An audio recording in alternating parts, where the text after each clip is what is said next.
Existem uma série de fatores que a obesidade ela traz, seja questões inflamatórias, diminuição de perfusão cerebral, enrijecimento de artérias e veias. Então, se você está comprando um tratamento para emagrecer, você está comprando anos de vida. Dr. Alexandre Cauê é médico com passagens pela Sorbonne e George Washington University. Neste episódio, ele explica como as novas canetas de emagrecimento, como a tirzepatida, estão mudando tudo. Mais eficácia, menos colaterais e preservação de massa muscular. Esses medicamentos eles vieram com colaterais muito mais a menos do que os colaterais dos medicamentos antigamente utilizados. Diferente de antigamente, que talvez você tivesse que lidar com um antidepressivo ou um ansiolítico, ou talvez um anfetamínico, com diversos efeitos colaterais, insônia, irritabilidade, em algumas situações medicamentos que aumentavam até a taxa de suicídio. Mas também alerta, sem acompanhamento, o uso dessas medicações pode causar deficiências nutricionais graves. Nossa, eu usei Ozempic, eu usei Mounjaro, meu cabelo despencou. Você emagreceu, perdeu vitaminas complexo B, biotina, proteínas, perdeu ferro e não repôs. Falamos sobre estratégias como infusões intravenosas, gelo, sauna, mitocôndrias e até o risco de demência. A gente olha as estatísticas da nossa sociedade, cara, diabetes aumenta, pré-diabetes aumenta, obesidade. Cara, como é que você enxerga isso, Doc?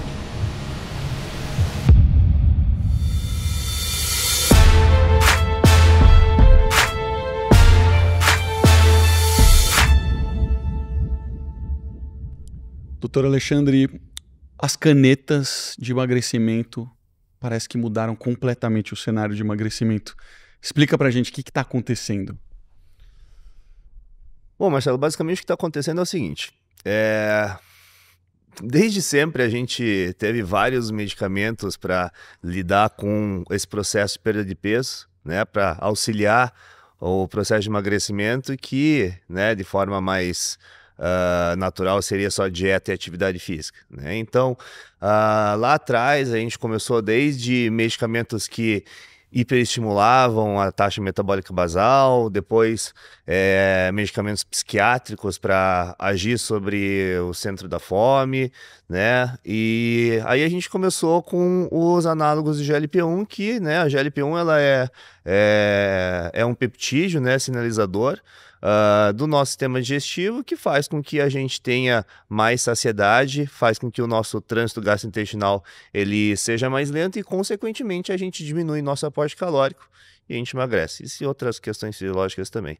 Começaram, então, lá atrás com a história de Victoza, depois Saxenda, depois veio o Trulicity e o Ozempic, aí depois veio o Vioral, que era o Rybelsus, aí depois veio o Wegovy, que é um Ozempic com uma dose mais alta, agora por último veio a tirzepatida, que é o Mounjaro e o Zepbound, e elas estão sendo super comentadas porque são estratégias para perder peso que não agem sobre vias psiquiátricas, não agem sobre vias neurológicas, não agem sobre vias hiperexcitatórias, né? Elas realmente assim têm uma ação mais fisiológica para a parte de perda de peso e são extremamente efetivas, né? São medicações que, diferente de antigamente, que talvez você tivesse que lidar com um antidepressivo ou um ansiolítico para perder peso, ou talvez um anfetamínico para acelerar o metabolismo, com diversos efeitos colaterais, tremor, taquicardia, ansiedade, insônia, irritabilidade, aumento de risco cardiovascular, o que é totalmente paradoxal com o processo de perda de peso, até em algumas situações medicamentos que aumentavam até a taxa de suicídio, né? Esses medicamentos eles vieram com colaterais que também existem colaterais, mas colaterais muito mais a menos do que os colaterais dos medicamentos antigamente utilizados. Eu não estou falando que eles sejam completamente isentos de problemas, mas eles são muito mais efetivos, muito mais seguros e desenvolvidos especificamente para isso, para a parte de perda de peso. Nós pegamos um boom absurdo, semaglutida, que é o do Ozempic, né? Perfeitamente, semaglutida. A semaglutida foi um negócio absurdo, né? A Novo Nordisk, que é uma empresa dinamarquesa, virou um gigante, chegou no topo das empresas mais ferradas do mundo, mas me parece, e aí me diz se eu tô certo, que tá chegando no momento, acho que são 10 anos, né, que quebra a patente. Patente, exatamente. Tá chegando muito próximo disso, e não só isso, né? tem indústria nacional falando que já está com o seu preparado para lançar. Só que chegou o Mounjaro, que a gente está vendo um monte de gente importando aí de formas legais e ilegais. Parece que ela está com um desafio pela frente, né? Nem fale, Marcelo, porque assim, veja, a Novo Nordisk, ela já de muitos anos atrás, ela tinha aberto esse mercado de canetas emagrecedoras, que era através do Victoza e do Saxenda, né? Só que o pulo foi gigantesco quando elas trocaram o Saxenda, que era uma caneta de uso diário, para o Ozempic, que era uma caneta de uso semanal, né? O Ozempic, ele se mostrou muito superior para emagrecimento em relação ao Saxenda. Só que agora o que aconteceu foi que a Lilly, ela também tinha um medicamento para perda de peso, que era o Trulicity, que era um concorrente direto do Ozempic.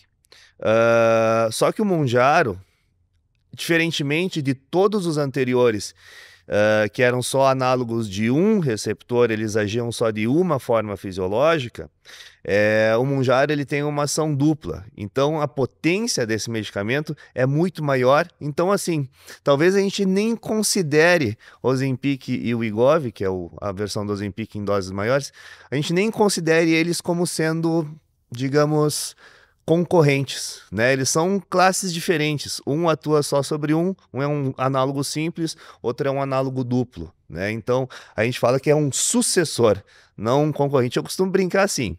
É a evolução mesmo. Exatamente, evolução. Eu gosto de brincar assim, eu sou amante de carros, né? Então, assim, eu falo assim que a BMW é um carro excelente. A Ferrari também é um carro excelente, mas eles não são concorrentes, né? São propostas diferentes, são níveis diferentes. Públicos bem distintos, né? Isso. Você mencionou, então, que o comecinho dessas canetinhas foram análogos de GLP-1. Exatamente. Que a evolução do Mounjaro, a tirzepatida, já estamos falando de 2. Explica pra gente o que são esses dois, com um pouco mais de detalhes, pra gente entender o que foi essa evolução. Então a gente começou com análogos de GLP-1 de ação diária, que é o caso da liraglutida, que é o Victoza e Saxenda. A diferença do Victoza e Saxenda é basicamente a limitação de dosagem, um ia até 1,8, outra ia até 3 miligramas. Depois nós partimos para os análogos de GLP-1 de ação semanal, que é a semaglutida, que é o Ozempic e o Wegovy, e a dulaglutida, que é o Trulicity. O Trulicity, por sinal, é da Lilly mesmo, a fabricante do Mounjaro. E eles agem sobre GLP-1, todos eles, tá? GLP-1, então, é, novamente, esse peptídeo que faz com que a gente tenha uma melhora da parte de resistência insulínica. Veja, o processo de obesidade, ele é muito complexo, né? Então, quando a gente fala de Ozempic ou, enfim, o Wegovy, a gente não está falando só de usar essas canetas para diminuir, para aumentar a saciedade e, consequentemente, diminuir o aporte calórico. Eles também têm uma ação sobre a parte de resistência insulínica, que é um dos fatores que faz com que você tenha aumento de peso, tenha mais inflamação, tenha mais retenção de líquido. Então, que até foi, acho que, a aplicação original, né? O Ozempic, ele é mais para diabetes e pré-diabetes. Corrija se eu estiver errado. Por bula, o Ozempic é só para diabetes só pra e pré-diabetes, né? E aí o Wegovy, que é o Ozempic numa dose de até 2,4, aí por bula ele é para a parte de perda de peso. Então você tem toda a razão. Da mesma forma, Marcelo, que na verdade, por bula, o Mounjaro, ele tá vindo para o Brasil só para tratamento de diabetes. Também. Tá? E o uso off-label dele vai ser para emagrecimento. Lá fora, a gente tem um outro... Isso aí já são questões mais legais e burocráticas, né? Mas vai precisar de receita, né? É um diferencial. De receita, retenção de receita, né? Lá fora, a gente tem o Mounjaro e o Zepbound, que são exatamente a mesma coisa, só que uma bula é para diabetes e outra bula é para perda de peso. É uma questão puramente formal eu acho que para o registro do medicamento, enfim, eu não sei quais são as questões legais. Qual que é a estratégia, né? Isso. E aí, voltando então para essa diferença de um age só sobre um lugar e o outro age sobre dois, o Mounjaro, o Zepbound, a tirzepatida, eles vieram como sendo análogos duplos. Eles agem sobre GLP-1 da mesma forma que o Ozempic. Eles têm mais ou menos uns 20 e poucos % de ação sobre GLP-1, que é a mesma ação do Ozempic e do Wegovy. Só que o restante é uma ação sobre GIP, G-I-P, Gastric Inhibitor Peptide. Esse receptor especificamente é um receptor que tem uma ação sobre glucagon, que é mais ou menos como se fosse o hormônio antagonista da insulina, é o hormônio oposto da insulina. Os dois do pâncreas, né? Exatamente. A insulina é um hormônio liberado pelo pâncreas e o que acontece é o seguinte, a insulina é um hormônio anabólico, é um hormônio que te gera, sim, aumento de massa muscular, só que também é anabólico no sentido de gordura, né? De forma assim bem superficial, a insulina faz com que a nossa glicose diminua. Como que a nossa glicose diminui? A glicose do sangue diminui. Não é que ela evapora, ela desaparece. Ela vai para algum lugar. Então você tem a glicemia ali do teu sangue, a gente libera a insulina, essa glicose vai para algum lugar, para dentro dos músculos, para dentro do fígado e para dentro da gordura, né? E é por isso que ela faz esse aumento de massa muscular, porque aumenta glicogênio intramuscular, glicogênio intrahepático e glicogênio, e também aumenta os adipócitos, que são as células de gordura. E o glucagon faz o oposto. Então, ele faz com que a gordura ela seja diminuída, ela seja mobilizada para a produção energética. Legal. Tá? Então, é por isso que a grande diferença aqui é que a gente tem uma ação direta sobre diminuição de gordura. E não somente só sobre a parte de saciedade, sobre a parte de diminuição da velocidade do trânsito intestinal. Então a gente tem uma ação direta sobre queima de gordura e é por isso que ele é tão mais potente para diminuição de peso que o Ozempic e o Wegovy. Cara, interessantíssimo. Então, o primeiro, a gente está tendo uma diminuição de aporte calórico porque eu estou tendo uma digestão mais lenta, eu estou me sentindo mais saciado, só que agora nessa evolução, além de ter isso, eu também tenho um consumo energético dessas três fontes que você mencionou, da gordura, do glicogênio muscular e do... Perfeitamente, e principalmente da gordura, porque veja, quando a gente está falando de emagrecimento, a gente está falando de eliminar peso, né? O Ozempic e o Wegovy, eles têm uma ação muito potente sobre a parte de saciedade. E por isso que assim, a gente também está falando da parte de colaterais. O grande game changer também não é só pela potência de emagrecimento, e sim também pela questão de colaterais, né? O Ozempic, ele bate 100% em GLP-1, que é o que gera mais saciedade, ao ponto que, se agir muito forte sobre esse mecanismo, ele te deixa enjoado. Enjoo, né? Ele pode te deixar muito constipado, ou em alguns casos é até meio paradoxal, mas às vezes solta completamente o intestino, porque ele segura e depois solta de uma vez. E a gente tem essa ação, então, muito forte sobre essa parte de saciedade, gastroparesia, que é o estômago ficar esvaziar mais lento. Já o Mounjaro, ele também tem essa ação, só que é o que eu tinha falado, só 20%. Então você tem uma ação sobre perda de peso, só que com muito menos colateral.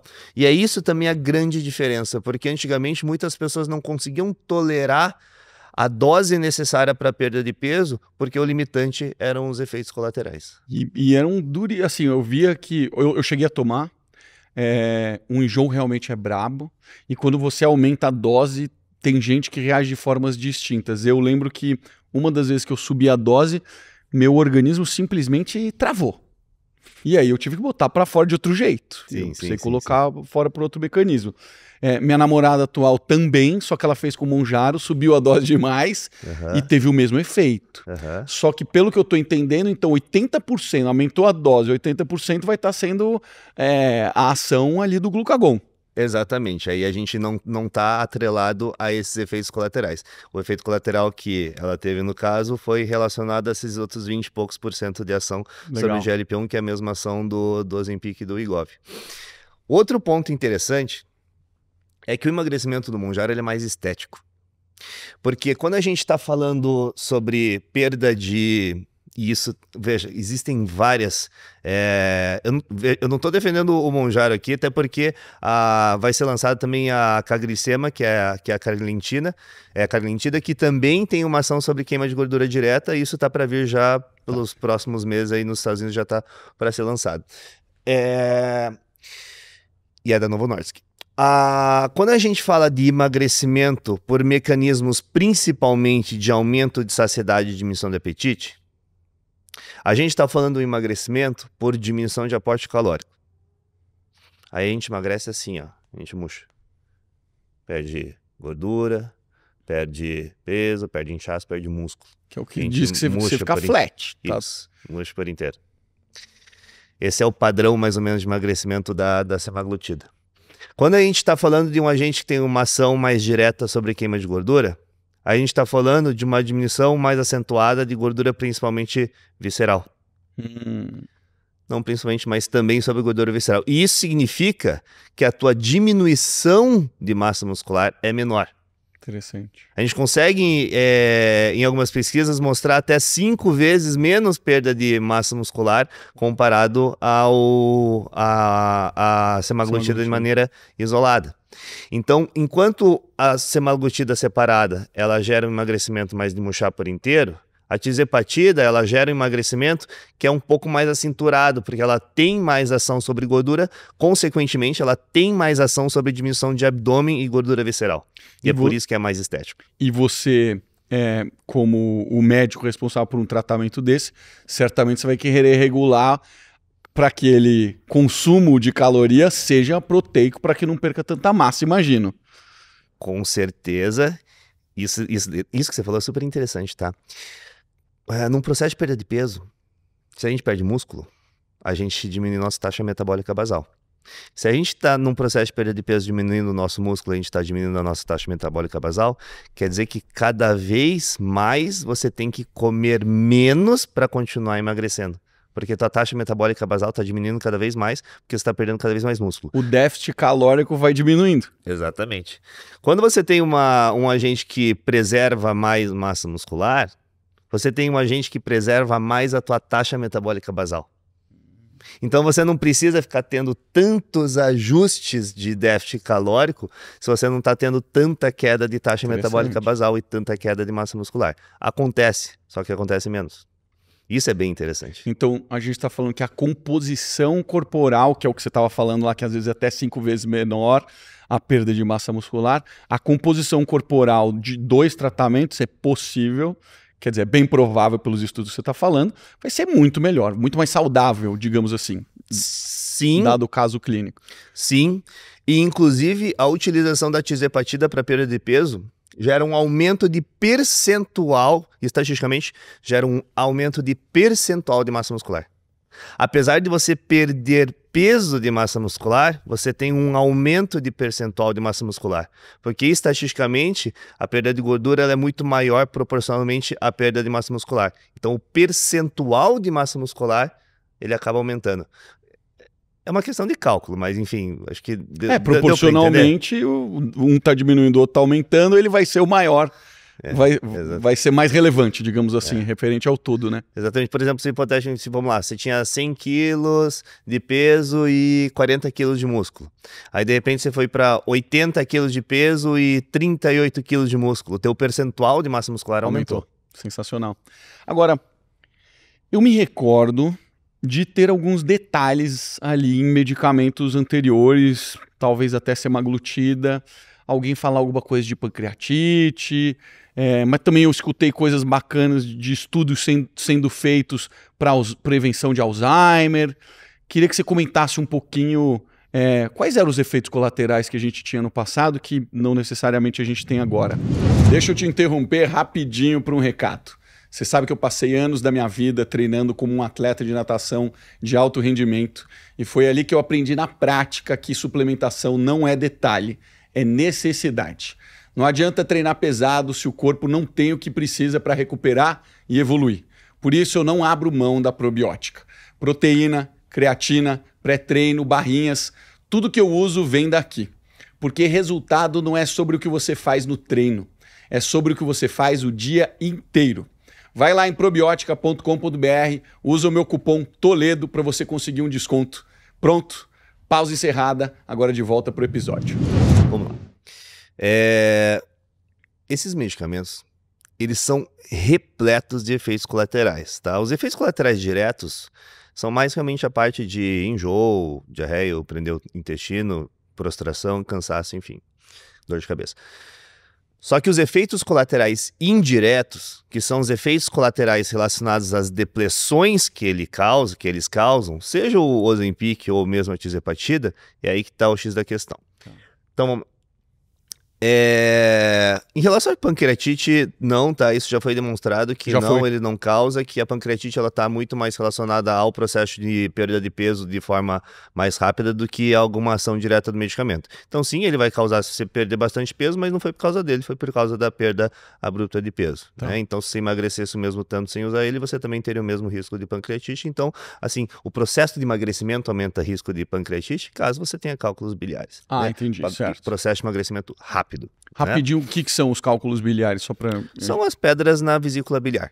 Tá. São pedras na vesícula biliar. Tipo, provenientes do que, assim, no caso Existem pessoas que têm tendência à formação de pedras na vesícula, e essas pedras na vesícula, elas podem, se a gente tiver um emagrecimento muito rápido, elas podem acabar entupindo um dos ductos, chama ducto colédoco, e o ducto colédoco ele é um ducto comum que desemboca tanto a vesícula biliar quanto o pâncreas. E aí o pâncreas ele não consegue mais gerar secreção pancreática, e aí ele acaba inflamando e gera uma pancreatite. Entendi. Mas isso é pelo emagrecimento. Então, Tá. em relação a esse efeito colateral, é do emagrecimento rápido, não é do medicamento. Tá. Mas o que a gente tem que entender é que grande parte, Marcelo, dos estoques nutracêuticos que a gente tem estão não só no nosso músculo, mas na nossa gordura e no nosso fígado, né? Quando a gente perde peso, quando a gente perde inchaço, e no nosso líquido, enfim, intersticial não é só água, a gente também tem minerais, tem sais minerais, tem eletrólitos. Quando a gente perde gordura, que a gente tem várias vitaminas lipossolúveis, quando a gente perde um pouquinho de músculo, a gente tem vários nutrientes dentro do músculo, a gente está perdendo peso e a gente está perdendo nutrientes também. E então, não sei se pela desatenção ou pelo uso desacompanhado, essas medicações, elas causam muita depressão nutracêutica. Elas causam muitas quedas de níveis de vitaminas e níveis de minerais. E o X da questão, o pulo do gato, tá? Você conseguir usar uma medicação que vai conseguir diminuir o teu peso, depletar a gordura que você quer, só que ela vai depletar nutrientes também, e você gerar uma situação paradoxal onde você depleta peso, depleta inchaço, depleta gordura, mas você continua com os teus nutrientes perfeitos. Porque veja, déficit calórico é déficit primariamente alimentar. E déficit alimentar é déficit calórico e déficit também dos nutrientes dos alimentos que você deixa de consumir. Além de você também estar eliminando eles. Então a gente tem que ter muita cautela e muito cuidado em relação à suplementação compensatória desses nutrientes que o emagrecimento gera. Né? E essa suplementação, quando não feita, aí sim ela pode gerar muitos colaterais. Nossa, eu usei Ozempic, eu usei Mounjaro, meu cabelo despencou. Não, você emagreceu, perdeu vitaminas complexo B, biotina, proteínas, perdeu ferro e não repôs. Eu usei tal medicamento, emagreci. Que é o que acontecia com quem fazia bariátrica. Exatamente. Né? Falta de absorção de nutriente. Falta de absorção. E nesse caso, nem também pode gerar falta de absorção, mas é por diminuição de aporte. Que eu fui lá e desenvolvi um quadro, sei lá, de anemia. Não, você depletou teu ferro tá B12 e não suplementou. Criei um quadro de neuropatia, de parestesia, de formigamento, enfim, diminuição de sensibilidade. Não, você depletou o complexo B12 e não repôs. Comecei a ter cãibra e dor de cabeça e inchaço. Não, gastou o teu magnésio ou potássio e não repôs. Tá? Então, assim, esse cuidado com o repor que eles gastam é muito importante. Né? Muito importante. Como é que a gente faz isso? Quem estiver buscando um médico para fazer um tratamento formal, correto, como é que eu vou entender que eu estou sendo bem cuidado e isso está sendo bem tratado? Tem exame? Não tem exame? Eu preciso tomar suplementação?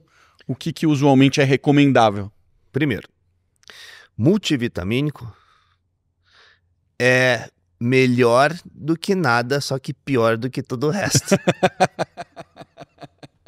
Tá? Porque multivitamínico é um monte de coisa em dosezinha baixa, tá? Formulado de forma que você pode ir lá e qualquer um compra lá e toma e tá tudo certo, não vai dar problema.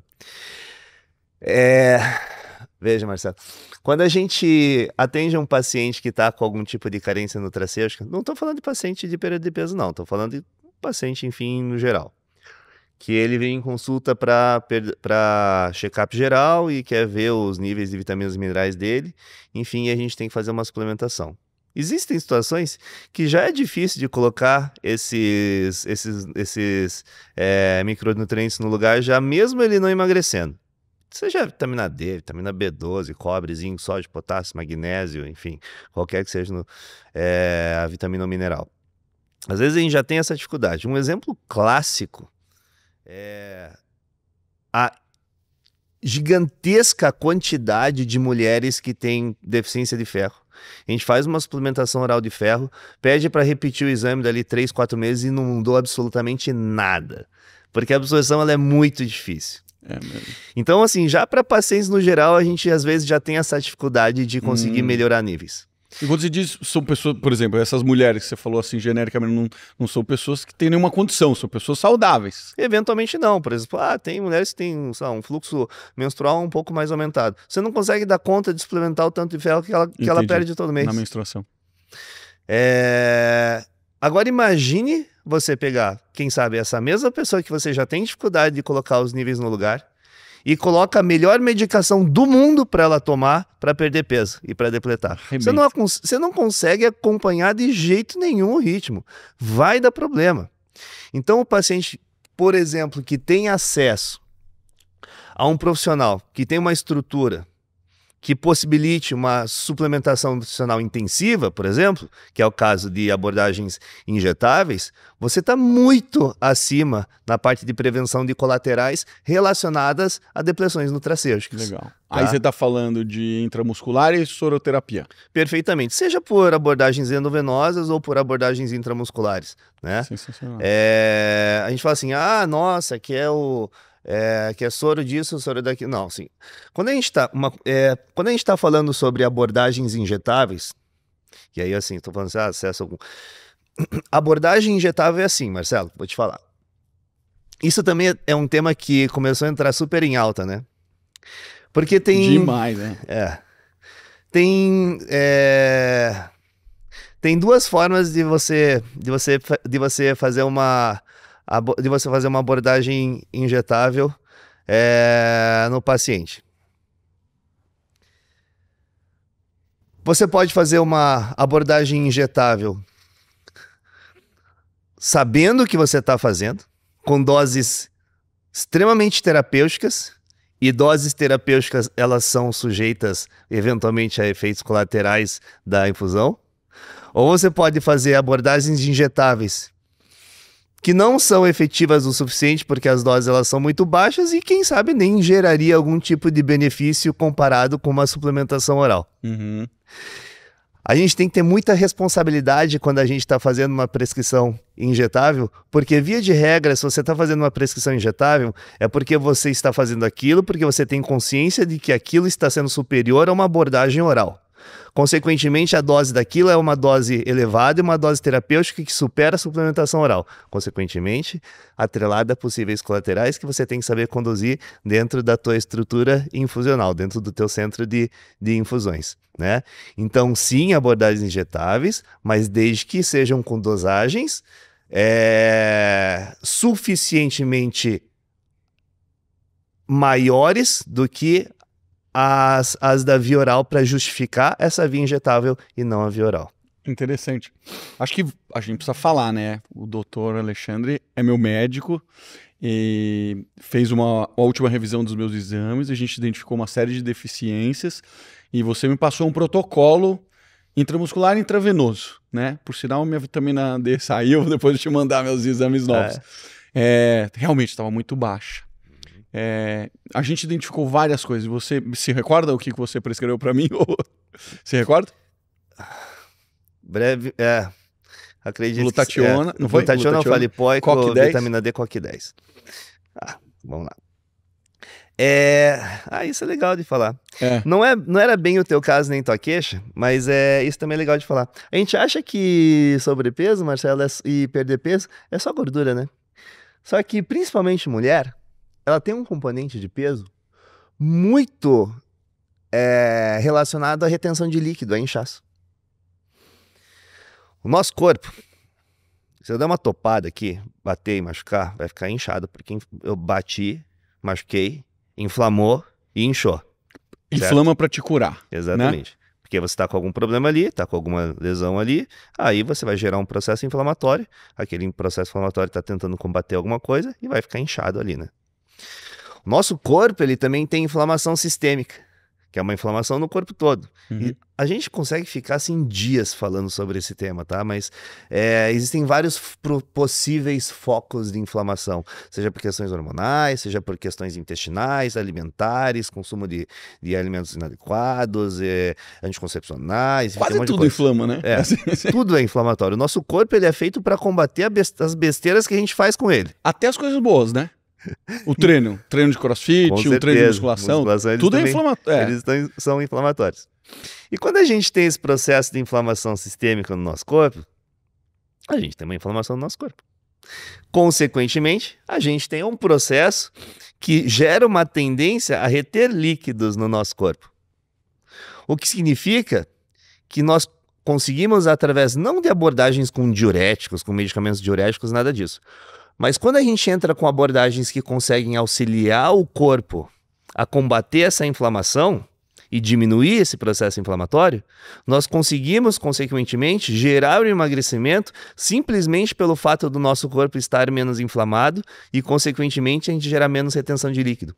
Então, num processo de perda de peso, quando a gente entra com agentes, por exemplo, glutationa, ácido alfa-lipoico, que são agentes extremamente anti-inflamatórios e antioxidantes, e feitos por via injetável, por via endovenosa, eles têm uma ação terapêutica muito superior à de quando a gente faz via oral, a gente consegue diminuir essa inflamação, a gente consegue gerar um emagrecimento por diminuição da retenção de líquido, o que é muito interessante.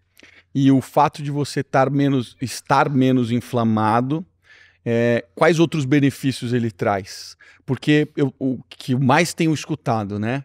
Na época que eu estava com a empresa lá de doenças crônicas, falava-se que as demências, as doenças mentais, tinham relação com a diabetes 3.0, que era a inflamação no cérebro. Desculpe, você até me perguntou e eu esqueci de responder mesmo das demências. Vou falar sobre isso.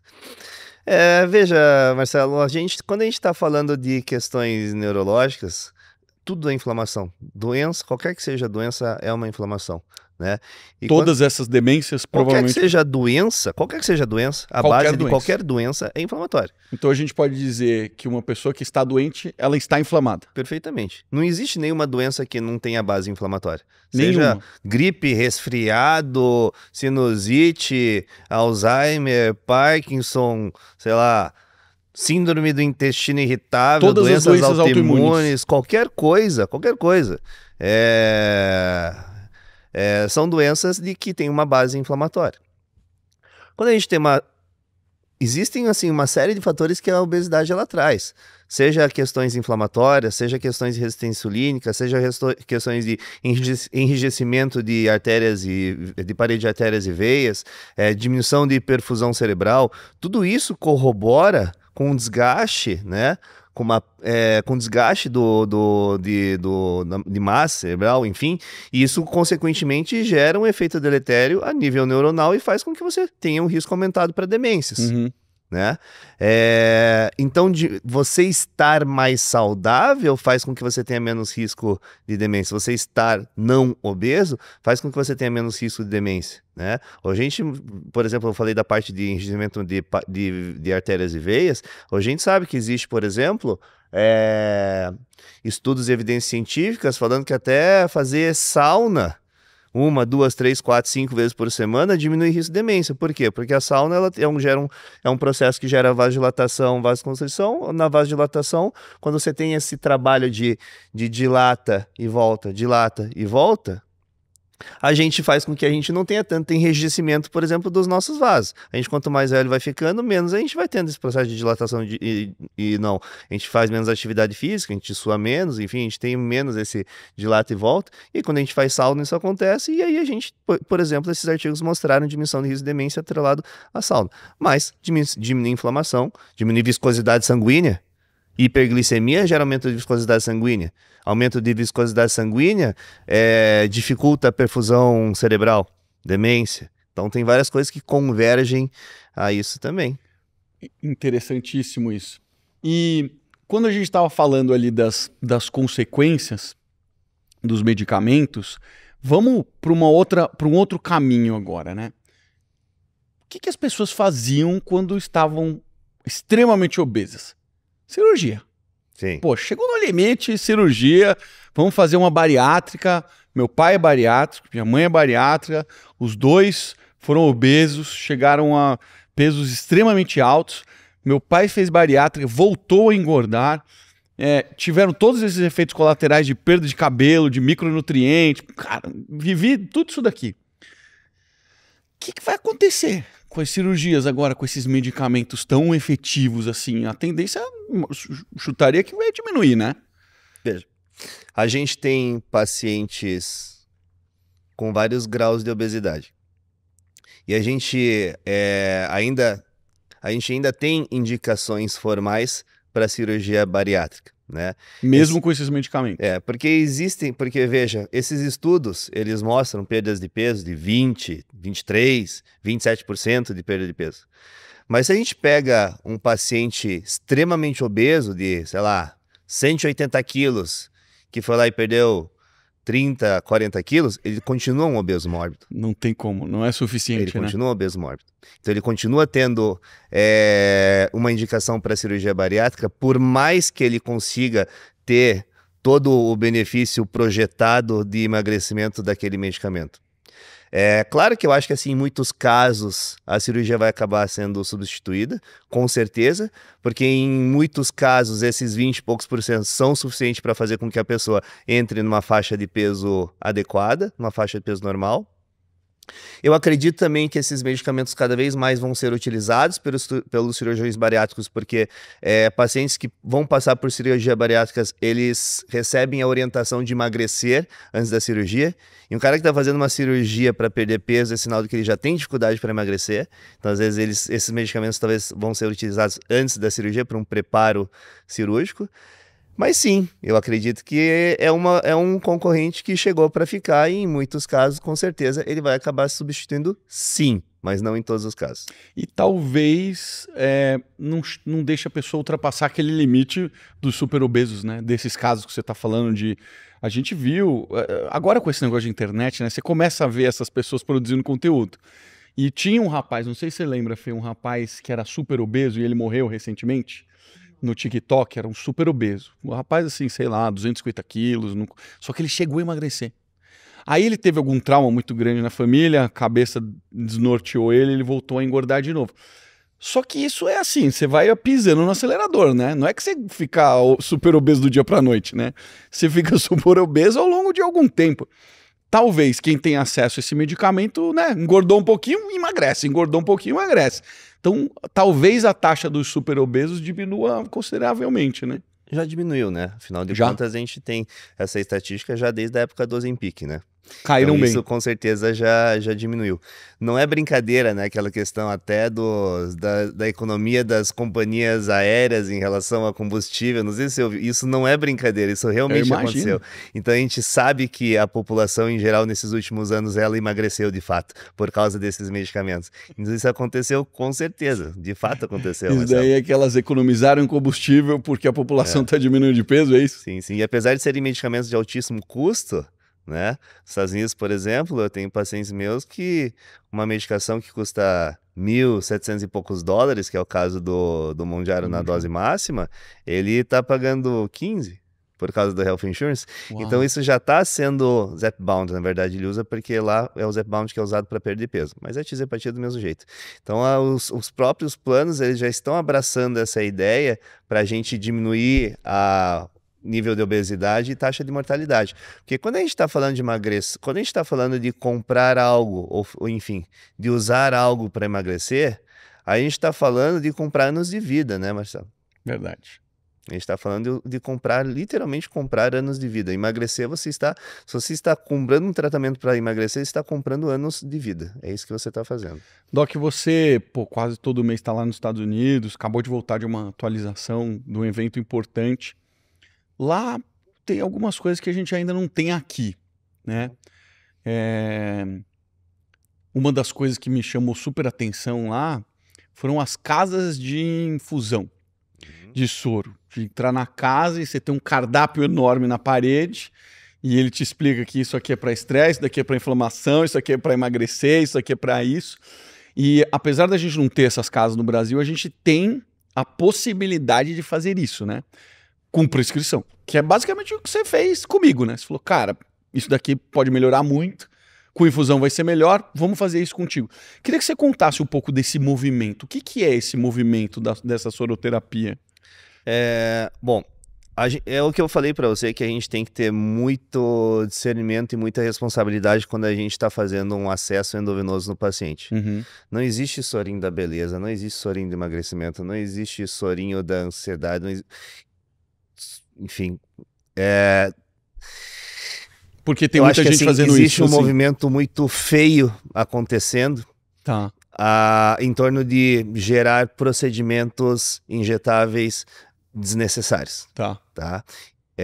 Infelizmente, isso é uma coisa que a gente vê acontecendo. Veja, eu sou um dos maiores defensores de infusões e de aplicações e de soros, enfim. Mas o que eu digo é que, assim, esse grande movimento que vem acontecendo é um movimento muito feio de microdosagens, infusão de microdosagens, falando que vai melhorar tal coisa, tal coisa, tal coisa, tal coisa, e sequer tem um efeito placebo, se é que vai ter algum efeito. Porque basicamente eu falo assim para você, Marcelo,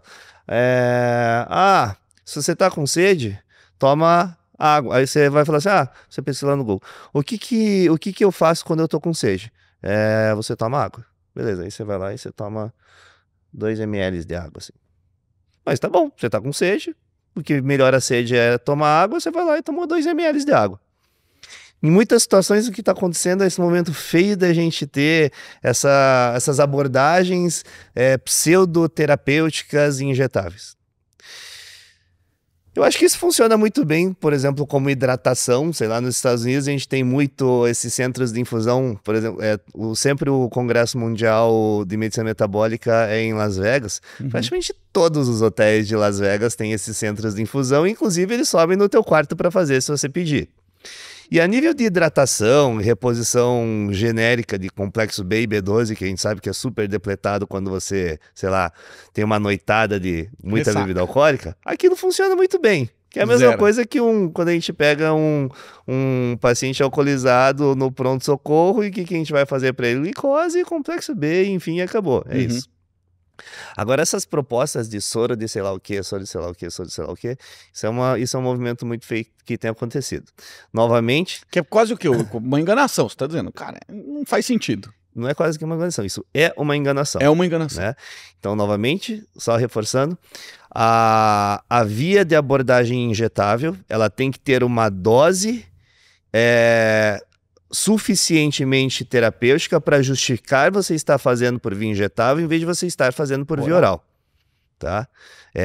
Pode ser também por adesão do paciente, mas independentemente você precisa de uma dose terapêutica o suficiente. Então, quando a gente está falando de infundir alguma coisa, a gente está falando de uma indicação baseada na tua clínica, baseada no teu laboratorial. A gente vai fazer essa infusão, a gente vai repetir aquele exame e a gente vai conseguir mensurar o resultado que aquela aplicação gerou em você. Uhum. Isso é uma abordagem injetável responsável e uma abordagem injetável terapêutica. E a partir do momento que você tem a capacidade de conseguir calcular essa dose, formular essa dose, individualizar essa dose e fazer isso no paciente e gerar um benefício para o paciente, isso é um aliado extremamente efetivo num processo, por exemplo, de perda de peso, com certeza. Que é um pouco do que você estava falando, assim, a depender do caso clínico, cara, a gente não consegue via oral, faz um tratamento com via venosa ou injetável e, cara, e aí se torna efetivo. Ou seja, não é que surgiu um negócio completamente novo, esses tratamentos eles sempre existiram, a gente só tá... Porque como você falou, pô, o que acontecia quando você vai no hospital? Cara, era isso que acontecia, né? Você faz você pega a primeira coisa que acontece no pronto-socorro, eles vão lá e pegam o teu acesso para você poder fazer soro de qualquer coisa que você precise, né? Doc, você falou da sauna. Esse estudo da sauna, não sei se é esse mesmo que eu cheguei a bater um olho, ele parece muito interessante, né? Porque quanto mais você faz, mais diminui o risco, né? Cardiovascular. Eu queria que você falasse um pouco dos estudos que tem com sauna E também se você pudesse falar do gelo. Porque eu fiquei curioso de saber se a gente teria o mesmo benefício no gelo, porque de fato a gente não faz a vasodilatação, mas a gente faz a vasoconstrição, né? Uhum. São propostas diferentes, né? Então a sauna tem tanto uma ação de realmente você consegue através dos poros eliminar algumas coisas, então você consegue ajudar a tua função renal, o teu rim ele já faz isso, né? Teu fígado ele já faz isso, mas através da transpiração é um processo que você consegue gerar um auxílio para esses outros órgãos que também fazem a filtragem e eliminação de algumas substâncias do nosso corpo. Então esse é o primeiro ponto. Legal. O segundo ponto é realmente da mobilização de dilatação de artérias e veias. E isso faz com que você consiga aumentar a tua perfusão tecidual, conseguir gerar um delivery das tuas substâncias ou enfim dos teus nutrientes para áreas que antes estavam com vasoconstrição e iam chegar com mais dificuldade. E também essa plasticidade, né? Essa elasticidade dos teus vasos para que você consiga ter, digamos, esse movimento. A gente, quanto mais velho fica e quanto menos atividade física faz, menos a gente tem essa dilatação e constrição, porque a gente simplesmente não tem utilidade para isso, né? Uhum. Então é super interessante e realmente isso se mostra efetivo, 20 minutinhos até 5 vezes por semana, a gente tem um bom nível de evidência científica em relação a isso. Legal. Já o gelo...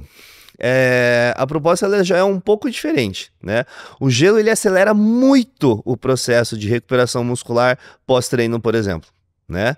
Então a gente percebe que, por exemplo, depois de um treino de corrida, depois de um treino que a gente tem um desgaste articular maior, depois de um treino aeróbico muito intenso, o processo de recuperação pós-treino, se você faz gelo depois, é muito mais rápido, muito mais rápido.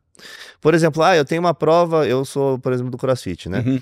Eu tenho um campeonato de CrossFit sexta, sábado e domingo. Por favor, faça gelo ao término da sexta-feira e faça gelo ao término do sábado, porque isso vai te ajudar muito na recuperação para o dia seguinte.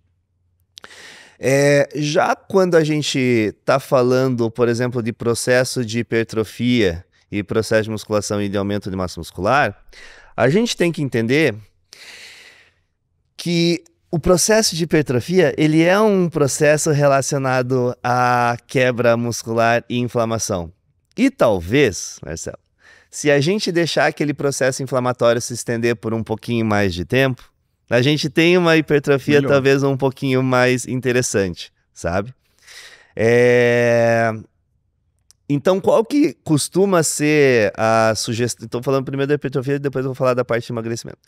Qual que costuma ser a sugestão quando a gente faz uma banheira de gelo? A gente deixa para fazer a banheira de gelo depois dos dias que a gente faz treinos que não tem tanta relação com a parte hipertrófica, e sim mais treinos com a parte de cardio, né? Por exemplo, eu vou fazer, hoje é o meu treino de pernas, talvez você não faça banheira de gelo, hoje é o meu treino sexta-feira é o meu treino de corrida e sábado eu vou descansar, aí talvez seja legal fazer a banheira de gelo. Ou fazer antes, né? Ou faz antes do exercício, né? Da atividade. Pré-exercício também para você ter aquela ativação. E outra coisa, uma coisa que a gente deixou passar de falar no processo de emagrecimento, 2 pessoas com a mesma quantidade de massa muscular, elas podem ter taxas metabólicas basais diferentes. A taxa metabólica basal é o que determina quanto que você gasta de calorias parado. Por existir. Por existir. E às vezes 2 pessoas com a mesma quantidade, porque veja, a gente fala assim, o que que gasta energia? Músculo e o sistema nervoso central também. Mas gordura não gasta energia, é praticamente inerte. Então a gente fala assim, quanto mais massa muscular a pessoa tem, mais gordura, mais caloria ela gasta.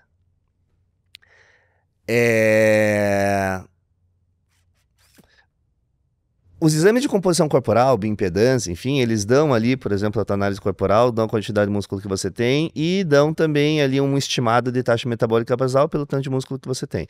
Então, se a gente tiver o mesmo peso e a mesma quantidade de músculo, a bioimpedância, por exemplo, ela te dá um estimado da mesma taxa metabólica basal. Mas existem exames que mostram que consegue mostrar um cálculo mais aproximado do real de quanto de fato você gasta de calorias. A gente chama isso de calorimetria indireta, que é um exame parecido com aquele ergospirometria que a gente faz no teste de esforço. Que é com ar, né? É o que a gente queima de oxigênio, é isso? Isso, a quantidade que a gente, através das trocas gasosas, a gente vê quanto é que é o nosso coeficiente respiratório para queima de carboidrato, queima de gordura. Isso é VO2, né? Esse é o VO2, não? Outro, o VO2 aí a gente já tá falando da parte de capacidade pulmonar. Tá. Esse eu tô falando de queima de gordura mesmo. Tá. Queima de energia mesmo. E esses exames, eles mostram quanto é que a gente gasta de energia. Eu já vou chegar no cold plunge. Quanto a gente gasta de energia. E aí, através desses exames, a gente consegue ver duas pessoas com a mesma quantidade de músculo gastando quantidades diferentes de calorias. Interessante. Por quê? Quanto mais bem condicionada tiver a tua mitocôndria, que é a organela que produz energia dentro do teu corpo, dentro das nossas células tem uma organela que se chama mitocôndria e é ela a responsável por produção de energia, consequentemente queima de calorias. Tá. Quanto mais bem condicionada for a tua mitocôndria, e mitocôndria produz energia por consequência calor também, mais calorias você gasta, maior tua taxa metabólica basal. Num processo de emagrecimento, por exemplo, é super importante você preservar músculo, porque quanto mais músculo, mais mitocôndria, mas quanto mais condicionada a tua mitocôndria, também mais você preserva a tua taxa metabólica basal. Então, abordagens durante o emagrecimento são abordagens em paralelo para nutrição compensatória, e são abordagens também para preservar a tua taxa metabólica basal, né? Uhum. Regain Blocking Techniques são técnicas de bloqueio de reganho que são basicamente você preservar a tua taxa metabólica basal. Se você preserva a tua taxa metabólica basal, você diminui teu risco de reganho. Preservar a taxa metabólica basal significa preservar músculo e preservar condicionamento mitocondrial e também fazer com que a mitocôndria ela esteja mais condicionada, mais bem adaptada. E tem algumas formas de você gerar ativação mitocondrial e gerar mais condicionamento mitocondrial e aumentar a quantidade de mitocôndrias. Atividades de média intensidade, zona 2. Uhum. Só que banheira de gelo, Marcelo, é uma coisa muito poderosa para ativação mitocondrial. A gente tem as Heat Shock Proteins. Eu vou chutar que você até sabe mais do que eu em relação a isso, porque você é o cara da banheira de gelo, do Brasil. Da América. Caraca, aí é demais. E é um mecanismo de defesa. A gente entra naquele gelo super gelado, naquela banheira super gelada, e o nosso corpo, ele desesperadamente gera ativação das vias de produção de calor para que você não entre numa hipotermia. E as ativações das vias de produção de calor são mediadas pelas Heat Shock Proteins, que é o que a gente libera muito quando entra numa banheira de gelo, e elas ativam muito a função mitocondrial. Então as mitocôndrias naquele momento elas passam a trabalhar em questão de segundos muito mais rápido, com muito mais intensidade, para produzir muito mais calor às custas de gasto de calorias. Que interessante. Então você está conseguindo condicionar muito mais as tuas mitocôndrias na força. O que significa que a banheira de gelo acaba sendo extremamente interessante para ativação mitocondrial, e a ativação mitocondrial você tem mitocôndria também nos teus neurônios. E aí, depois de 15 minutos falando, eu estou respondendo a tua pergunta sobre demência. Tinha falado de saunas e agora eu estou falando da parte de cold plunge. Que legal. A gente tem artigos super robustos falando que banheira de gelo diminui demência. A gente tem artigos que tentam comprovar isso. Super robustos ainda não, mas isso com certeza vai aparecer. Porque gerar ativação mitocondrial diminui risco de demência com certeza. Isso, cara, isso eu não sabia. Que interessante isso. Com certeza. Eu sempre estudei muito a parte mais bioquímica, assim, né? Quais neurotransmissores libera, etc e tal. E mais recentemente saiu um interessante que fala que a gente faz autofagia. Chegou a ver esse? Esse foi bem interessante, porque eu não sabia, acho que ninguém sabia disso, assim, pelo menos eu não sabia. E aí, porque a gente sabe que o jejum faz autofagia, um jejum mais prolongado você começa a se aproximar de uma maior profundidade, mas a gente sabe que também o gelo, ele gera um estresse, né, Doc? Sim. Eu tava um pouco preocupado, assim, 44 anos, cabelo já branco, estresse oxidativo. Eu tava um pouco preocupado se eu estava acelerando meu estresse oxidativo. Quando saiu esse estudo do autofagia, eu falei, opa, tem alguma coisa boa aqui que pode me ajudar. Tem um termo, Marcelo, que está super em alta nos Estados Unidos agora, que é o termo senolytics, senolíticos. Seno de senescência, de envelhecimento, lítico de quebra, né? Então, quais são abordagens senolíticas? Quais são as terapias senolíticas? Quais são as vias metabólicas senolíticas? São vias, basicamente, de eliminação de processos de envelhecimento. É quase a evolução, o paralelo é inventaram alguma coisa nova para o anti-aging. Pode ser. No Brasil a gente não pode usar o termo anti-aging desde 2012. Nos Estados Unidos isso ainda é utilizado, seja para botox e preenchimento ou lasers no rosto, ou seja para abordagens metabólicas para aumentar a expectativa de vida. Na minha opinião, desculpe a formalidade, mas você é aberto nessa casa, emagrecer é anti-aging, tá? Mas, enfim, a gente não pode usar esse termo no Brasil, então eu tô falando isso como Alexandre, não como médico, doutor Alexandre. Senolíticos, abordagens senolíticas, estimular a autofagia. Quando você estimula a ativação mitocondrial, heat shock proteins, você estimula a diminuição de inflamação, você aumenta a excreção e, digamos, a morte de células ruins. Isso, com certeza, futuramente vai estar demonstrando ali evidência científica de que pode gerar melhoras e aumenta a expectativa de vida. Tem muito estudo em cima hoje de abordagens senolíticas. Muito. Interessante. O que tem aparecido de coisa interessante senolítica que a gente pode conversar aqui? Principalmente abordagens que diminuam inflamação, diminuam o estresse oxidativo. Né? Outro termo também muito em alta lá é o inflammation, com aging, então inflammaging, né, Legal. De idade e inflamação. Então, assim, abordagens que diminuam o estresse oxidativo, abordagens que diminuem a inflamação, abordagens que aumentem a autofagia, né? Células-tronco, exossomos. Células-tronco está bem alta, né? Então são todas coisas que estão sendo super comentadas. Existem alguns peptídeos específicos agora na atualização, não essa da semana passada, na atualização do mês passado, foi uma atualização só sobre peptídeos, então peptídeos sinalizadores de reconstituição de reconstituição celular, de reconstituição de tecidos, de diminuição de inflamação, de mediadores imunológicos, preservação do teu sistema imunológico. Então, assim, existe uma série de abordagens que podem ser feitas. O corpo, assim, é uma máquina muito complexa. E isso que você está falando desses peptídeos, por exemplo, já estão disponíveis no mercado americano? Mesmo aqui, sabe? Aqui porque também? Peptídeo, por conceito, peptídeo é uma fração de proteína.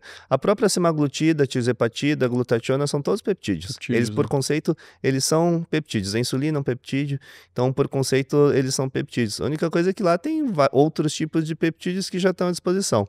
Aqui no Brasil a gente já tem alguns. Eu, obviamente que, às vezes, por exemplo, quando eu fazia CrossFit, eu fiz também 8 anos de CrossFit, e eu assistia muito os games. E aí eu lembro que um dos caras que tava... Você fez 8 anos de CrossFit? Eu fiz 8 anos.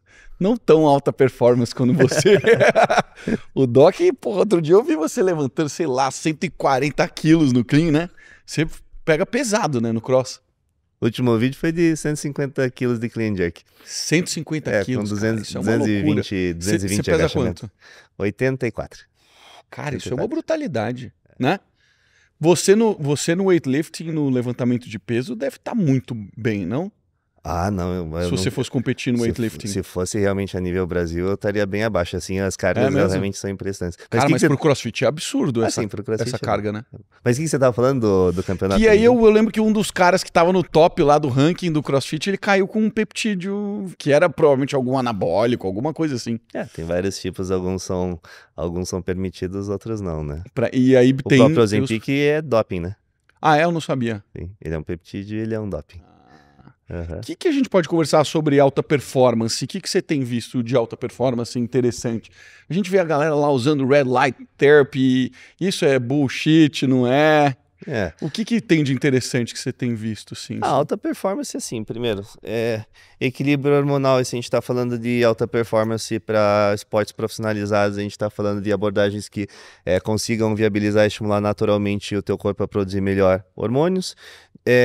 Diminuição da inflamação, porque a inflamação por conceito, a inflamação ela faz com que você tenha uma diminuição da funcionalidade do hormônio sobre o receptor, então quanto mais inflamado você está, menos o hormônio consegue atuar sobre o receptor dele. Legal. Então diminuição da inflamação. A gente está falando sobre aumento de capacidade cardiopulmonar, então a gente está falando de aumento de condicionamento mitocondrial, então a gente está falando de abordagem de estilos de treino para aumentar a biogênese mitocondrial, abordagens para a biogênese mitocondrial. Tem várias suplementações que são capazes de fazer ativação mitocondrial, desde derribose, magnésio, L-carnitina, pirroloquinolina quinona, que é o PQQ, a coenzima Q10. A gente pode falar, por exemplo, nos Estados Unidos agora, a aula, acho que de sábado e de domingo, falou muito sobre a utilização de NADH, NADH, para melhora de produção energética via mitocôndrias. Mas o DAD que eu conhecia, acho que não era o NADH. O H é diferente? Ele só é uma forma do NAD associada a um hidrogênio, mas é a mesma molécula. Mesma coisa. Mesma molécula. Mesmo objetivo, que é para transporte de energia para a mitocôndria. Isso, porque o NAD quando...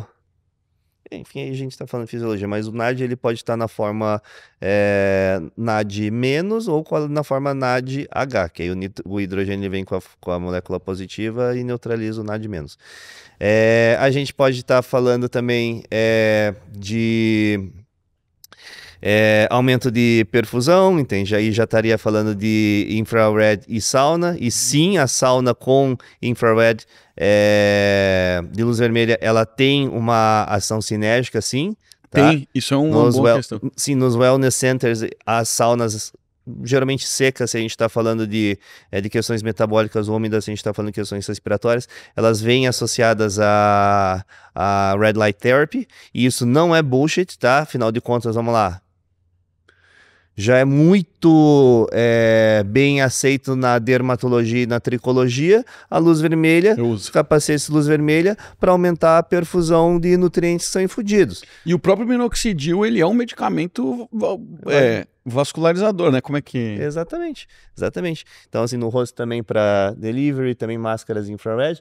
E você falou do minoxidil. O minoxidil, a única coisa que ele faz é vasodilatação. Vasodilatação. Aí, quando ele faz vasodilatação, os nutrientes chegam mais rápido. Que loucura. Por isso que eu oriento os meus pacientes, por exemplo, quando eles fazem, por exemplo, substratos para a parte de cicatrização, para a parte de pele, para a parte de cabelo, eu oriento os meus pacientes, se possível, pós-infusão e fazer sauna, para potencializar o efeito. Sensacional. Né? Eu vi um estudo que eu acho legal que você pode comentar. Eu já tinha escutado um caso específico, mas agora parece que fizeram um estudo com jovens, crianças, com TDAH. E aí fizeram um protocolo, eu não vi esse estudo, eu só vi o headline, tá? Mas vamos levar em consideração que saiu tudo bonitinho, que o estudo é interessante. Essas crianças com TDAH diagnosticado fizeram um processo de alimentação anti-inflamatório. E parece que reduziu, tipo assim, 75%. Sim. Cara, um negócio impressionante. Porque, por que eu quis tocar nesse assunto? Porque todo mundo agora tem TDAH. Porra, não é possível que todo mundo TDAH, caceta. Né? Todo mundo agora tem déficit de atenção, todo mundo... né? É bem vance para todo mundo, né, Marcelo? Pô, não é possível, cara. Não é possível. A gente acaba sendo repetitivo na parte de inflamação, mas a neuroinflamação, ela é um processo que diminui o funcionamento cerebral. Tanto é verdade que a gente estava falando até agora há pouco, que a gente estava falando de diminuição da inflamação, de neuroinflamação para diminuir risco de demência. Então, a neuroinflamação, que é a inflamação do sistema nervoso, ela está em todo mundo. Eu tenho neuroinflamação, você tem neuroinflamação, tem neuroinflamação.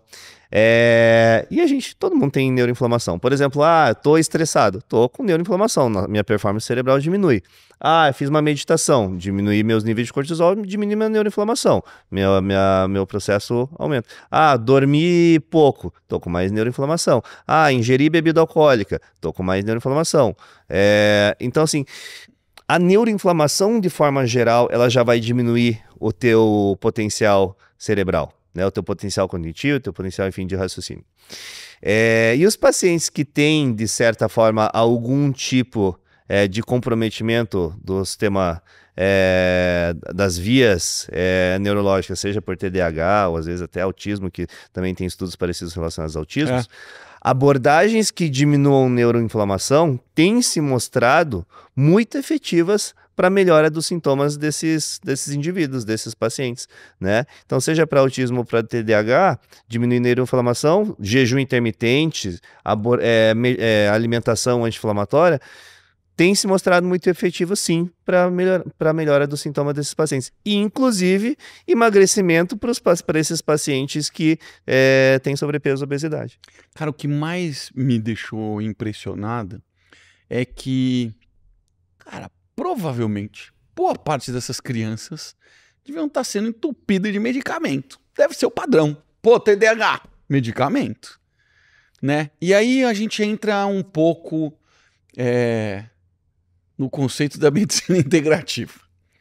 Porque esse é um caso que se mostra extremamente necessário, uma medicina integrativa, né? Você não pode só... Não dá para olhar o paciente... Como é que você enxerga isso, Doc? Qual que é a sua visão? Por exemplo, eu gosto de falar que eu sou médico generalista. Eu acho que assim, a gente tem perdido cada vez mais a essência da medicina, no sentido da gente ser um bom médico generalista. Sabe, Marcelo? Porque com o avanço da medicina é impossível a gente ser super especializado e conhecer muito bem de coisas extremamente avançadas se a gente não for extremamente segmentado. É o ortopedista da mão, o ortopedista do joelho, o ortopedista do quadril. Aqui em São Paulo nós temos os melhores ortopedistas do Brasil, cada um na sua articulação. E é impossível realmente ele ser um ortopedista generalista muito bom, ao mesmo tempo que ele é o melhor da melhor técnica do mundo pro ligamento X do joelho. Só que isso faz com que a medicina ela se afaste cada vez mais da essência da medicina generalista. E a formação médica também acaba tangindo cada vez mais a uma segmentação e a um distanciamento do generalismo, do médico generalista. E que isso gera cada vez mais um olhar enviesado, né, um olhar mais segmentado, quando a gente vai diagnosticar um paciente. Ao ponto que, às vezes, nós temos pacientes diagnosticados com depressão e às vezes estão com hipotireoidismo ou anemia, porque não foi visto o exame, só foi visto o sintoma. A gente vê pacientes... Eu acredito, sim, que exista hoje muito diagnóstico de TDAH por fatores externos, seja por mídias sociais, celular, excesso de informação, enfim. Mas a gente também... Tem pessoas que realmente têm doença, TDAH constitucional mesmo, que realmente precisa de medicação. Só que sim, eu acho que as pessoas elas estão sendo supermedicadas. E isso é por falta desse olhar do paciente mais como um todo. Às vezes, a pessoa está tendo falta de atenção, mas às vezes não foi feito nenhum exame, sei lá, qual que é a vitamina básica para funcionamento neurológico, é B12. Às vezes a pessoa está sendo diagnosticada com TDAH, nem fizeram um exame básico de B12. Custa, sei lá, R$1 para fazer. Sabe? E não é incomum disso acontecer, Marcelo. Não é incomum de você estar ali com um paciente sendo diagnosticado com depressão e não foi feito um exame, sei lá, de ferritina. Foi um exame de vitamina D, TDAH, e não foi feito... Você não sabe que aquele paciente está só com déficit de função cerebral porque está faltando algum micronutriente naquele paciente, sei lá, uma deficiência de magnésio. Por que gasta magnésio? Tudo gasta magnésio. Estresse gasta magnésio, café gasta magnésio, chá verde, chá preto, diurético, anti-inflamatório, tudo gasta magnésio, e diminuição de magnésio diminui a potencial cerebral, né? Então, ser um bom médico generalista tem se perdido cada vez mais com o avanço da medicina. Que é um baita desafio, né? Porque, poxa, da hora que a gente olha as estatísticas da nossa sociedade, cara, diabetes aumenta, pré-diabetes aumenta, doenças, cara, demência, obesidade, cara, a luta tá braba, né? Tá complicado vencer essa, né? Tá sim, com certeza. A gente precisa...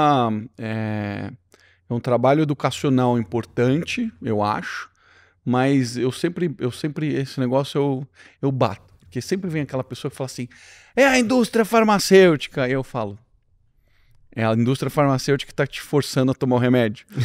Não. Quem que fez você engordar? Quem que escolheu? Ah, então foi a indústria alimentícia. Foi a indústria alimentícia? Ela que te forçou a comer o hambúrguer que você comeu, as porcarias que você comeu? No fim das contas, a gente volta para a autorresponsabilidade, né? Com certeza. Autorresponsabilidade de você saber o que você está ingerindo. Aí, óbvio, acho que tem dois mundos, né? Quando eu tinha Clivo, a gente falava assim, abre aí sua geladeira. Aí a pessoa abria a geladeira e falava assim, aponta aí para a proteína. E a pessoa não sabia. Aí tudo bem, aí é ignorância. Ela não teve o conhecimento. Mas a gente está falando que tem muitas pessoas que têm o conhecimento e ainda assim não conseguem ter uma disciplina de uma alimentação saudável, né? Com certeza. Você é um atleta. Pô, você treina como atleta, né, Doc? CrossFit todos os dias. Eu tenho uma rotina bem intensa. Ainda é piloto de NASCAR. Piloto de NASCAR. Como é que é a sua vida, assim, em termos de saúde, de alimentação? Você realmente é disciplinado na sua alimentação? Tudo que você fala aqui com seus pacientes, você pratica na sua vida? Você é disciplinadíssimo nisso também? Primeiro, eu tenho o privilégio de conseguir fazer a minha agenda, né? A minha agenda ela é muito bem organizada. Então, eu tenho as minhas 3 horas de almoço para eu poder ir treinar, almoçar, voltar a trabalhar. Você quebra o dia de treino no almoço? No meio. Depois eu termino o dia atender novamente às 8 e eu posso ir para academia ali às 8h30, 9 horas da noite. Então, você faz 2 treinos? Um segundo treino, um treino complementar, um treino acessório de noite. Como a minha rotina ela é muito engessada, os lugares que eu como e o que eu como também acaba sendo muito engessado. Então acaba que eu não faço esforço para ter uma alimentação saudável porque já tá naquela minha rotina, sabe? Uhum. Eu já caio naquele lugar que já tem aquela coisa. Na minha academia, da hora do almoço, eu já tenho a pessoa que deixa ali as marmitas para mim, aí eu tem o restaurante ali da academia, por exemplo, e aí eu pedi para uma empresa de marmita deixar os congelados, vender os congelados para esse restaurante para eu comprar desse restaurante para eu comer lá, né? Meu café da manhã, eu também tenho, né, essa facilidade de conseguir ter a alimentação saudável. Agora você me perguntou assim, sabe como é que você faz? Eu tenho uma rotina saudável o suficiente para em alguns momentos eu poder também ter os meus momentos de lazer, né? Eu admito que, por exemplo, essa semana de segunda até agora, esse momento que eu tô falando com você, eu tive absolutamente 0 refeições erradas. Mas eu tô morrendo de vontade de terminar esse podcast aqui. A gente tá tendo a JPR, Jornada Paulista de Radiologia. Os meus pais, eles são da área de radiologia, eles estão aqui em São Paulo. Legal. E eu quero ir para um bom restaurante tomar um vinho com meu pai, entendeu? Qual que é o prejuízo de uma pessoa que tem uma disciplina tão grande como a sua em fazer esses offs, em se dar essas liberdades? O prejuízo, ele é grande, sabe? Se a gente for mensurar, Marcelo, na verdade... tem algumas estratégias para você poder fazer esses offs, digamos assim. É melhor você fazer muito num dia do que pouco todo dia. Isso é interessante. O que significa isso? Tipo, é melhor eu comer porcaria o dia inteiro? É melhor eu tomar uma garrafa inteira de vinho hoje do que eu tomar 2 taças todo dia, antes de dormir. Mesmo que a ressaca seja mais braba. Exatamente. Por quê? Eu tava falando sempre de saúde mitocondrial, inflamação. É melhor você estar muito inflamado num dia só do que inflamado constantemente. E quando a gente tava falando, por exemplo, de taxa metabólica basal, calorimetria indireta, a gente vê quanto da nossa mitocôndria tá produzindo energia através do carboidrato, através da gordura. Quanto mais saudável a nossa mitocôndria, mais capaz ela é de produzir energia através da gordura. Tá? Então a calorimetria indireta consegue mensurar isso. Quando a gente ingere bebida alcoólica, por exemplo, e alimentos não saudáveis, a nossa mitocôndria tende cada vez mais a produzir energia através do carboidrato. Ou seja, a nossa taxa metabólica basal na hora que a gente acorda é pior quanto pior for a tua alimentação do dia anterior. Então, consumir bebida alcoólica, comer errado, piora a tua taxa metabólica basal, desacelera o teu metabolismo. Isso é ruim, isso gera um prejuízo. Existe uma quantidade de álcool saudável? Não, 0. Zero. Não tem. Mas aquela história que os médicos mais antigos falavam assim, uma taça de vinhozinho à noite faz bem. Não, tem cápsula de resveratrol para isso. Mas veja, Marcelo, também não tem limite saudável para estresse de trabalho do dia a dia, hein? Os workaholics de plantão. Mas aí se a gente olha para, sei lá, Lifestyle Medicine, que fala do social, que é importante e tal, sempre vai ter aquela pessoa que vai falar assim, poxa, mas não é bom para a cabeça? Tipo hoje, você tá a fim de ir lá tomar um vinhozinho. Isso não conta? Isso é importante? Eu acho que assim, se o benefício de você relaxar, sobrepor ao estresse que ele vai te sobrecarregar, quem sabe? Mas medicina é baseada em evidência e eu ainda não vi nada escrito no papel sobre isso. Mas assim, no achismo talvez você tenha razão. Porque eu acho que aqui talvez... Porque é óbvio, sim, são poucas pessoas que decidem ser tão disciplinadas assim, não querem incorporar isso. Mas o problema eu acho que é você usar isso como uma fuga, né? Como uma fuga. Cara, você tá bebendo porque é um dia especial e você, pô, tá tantos dias disciplinado, comendo certinho, e é um momento especial, e é uma celebração. É algo especial pra você. Ou é todo dia é um momento especial pra você. Ou é o que incorpora na rotina. Eu tinha um amigo que ele falava assim, cara, eu só consigo dormir se eu tomar 3 cervejas. Não, aí pelo amor de Deus. Você fala assim, caraca, aí é um problema, né? Não, aí não tem como. Aí realmente não tem como. Aí a gente já tá saindo da medicina, já. Eu queria que você falasse um pouco da NASCAR. Da NASCAR? Porque, cara, super marca forte nos Estados Unidos, veio pro Brasil acho que há 3 anos, né? Você tava mencionando? Isso, Veio há 3 anos e você já corre faz tanto tempo. Eu queria que você contasse como é que é, cara. Qual que é a velocidade? Quais adaptações você teve que fazer para andar nesse ritmo, nesse tempo de reação? Cara, eu acho que assim, eu não sou uma pessoa que veio do automobilismo desde criança, né? Eu comecei a andar de kart já com um pouco mais de idade. Carro sempre foi minha paixão lá de casa. Graças a Deus a gente tem ali, digamos, uma estrutura que permite a gente estar participando do automobilismo também. E a gente a gente que gosta de carro, conseguir transpor a paixão para se tornar piloto de corrida é uma coisa assim indescritível, porque eu acho que é o sonho de todo amante de carro poder ser piloto de corrida, né? E a gente sempre gosta muito de carro, principalmente carro esportivo lá em casa.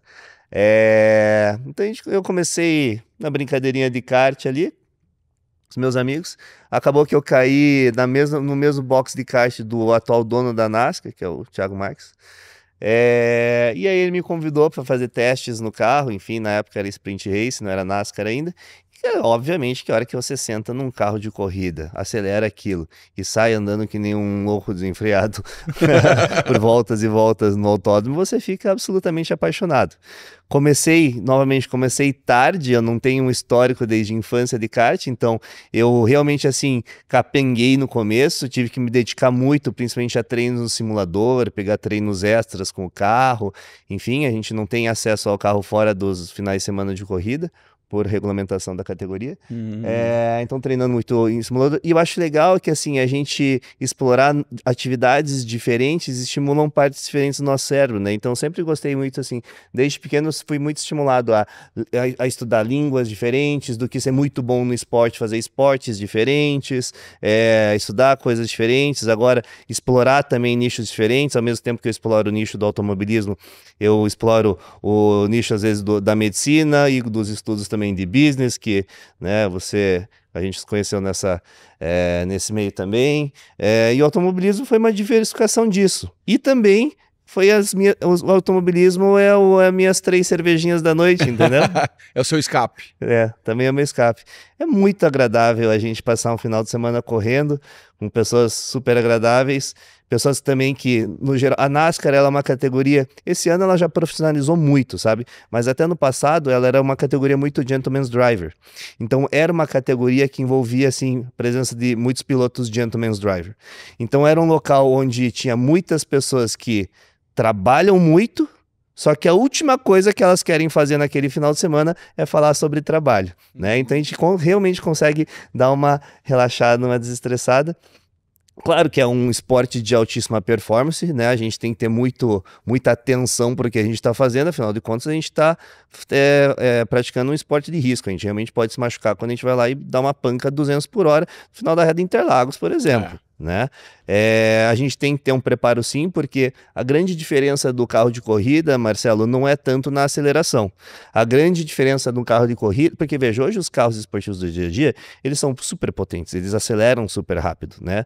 Os carros elétricos aceleram super rápido, uma Porsche normal, né, de rua, acelera super rápido, bem como um carro de corrida. A grande diferença do carro de corrida está na frenagem e está na velocidade que você consegue fazer uma curva, o grip do carro. E isso envolve força G. E outra coisa, uma coisa é você pegar o teu carro e fazer um track day, de você querer ir lá e andar rápido. Outra coisa é você estar apostando corrida de carro, onde tem um carro grudado a meio metro de distância de você, a 200 km por hora, ao mesmo tempo que tem um outro do teu lado e você está prestes a bater a qualquer momento se você se descuidar. Então a gente treina muito reflexo, né? Não, e além do condicionamento físico também, porque dentro do carro às vezes está 50 e poucos, quase 60 graus dentro do carro, e você está numa adrenalina ferrada, né? Tendo que prestar um monte de atenção, passando um calor danado, e aquilo ali é muito exaustivo, muito cansativo também. Eu imagino, deve gastar muito. Quanto tempo dura uma prova dessa? A NASCAR são provas de sprint, então são provas curtas de 25 minutos. Tá. Mas às vezes a gente também corre provas de endurance, não é na NASCAR, são carros protótipos que eu corro também. Aí a gente já está falando de provas de 2, 3, ou às vezes até revezando pilotos de 12 horas. Caramba. Você, nesse processo de treinamento, você falou que tem muito esse tempo de reação que é importante. Mas eu queria entender mais especificamente sobre a Força G.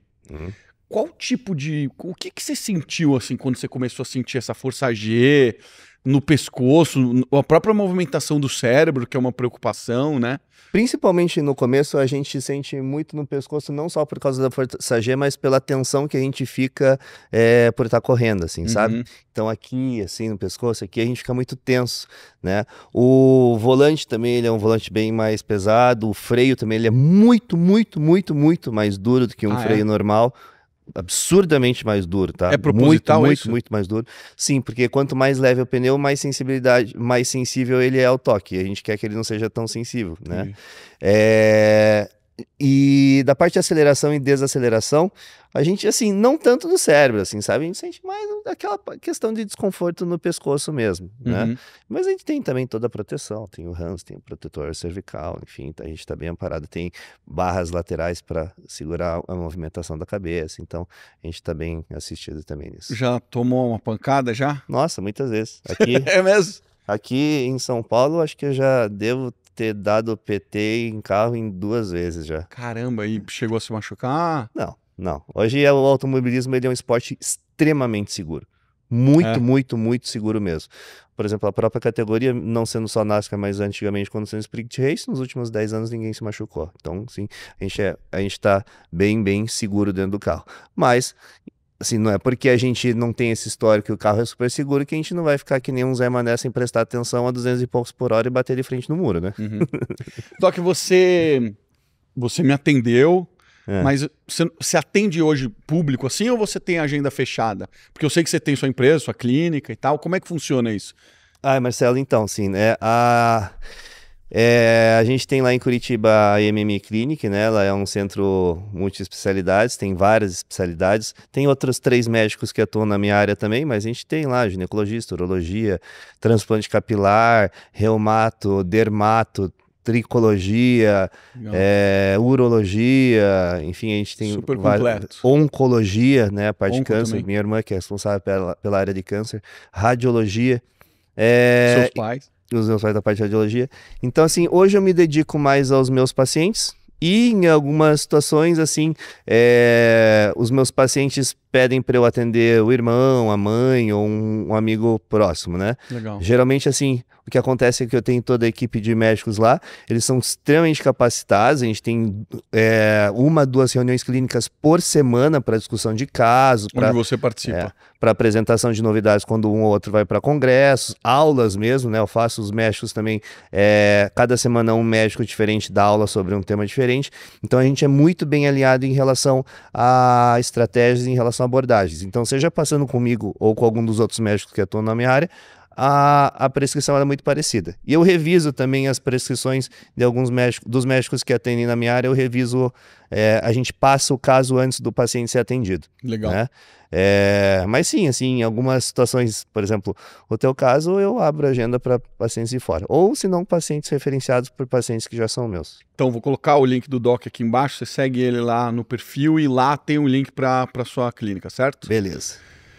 Se você curtiu esse episódio, não esquece, deixa seu like. O link do doutor tá aqui. Obrigado, Doc, foi um prazer. Valeu, Marcelo. Obrigado pela presença. Doc veio lá de Curitiba, me atende remotamente, mas deu para ver, baita médico. Obrigado. Valeu. Valeu, você que ficou aí até o final, confere aí se você tá inscrito no nosso podcast, porque boa parte das pessoas não estão.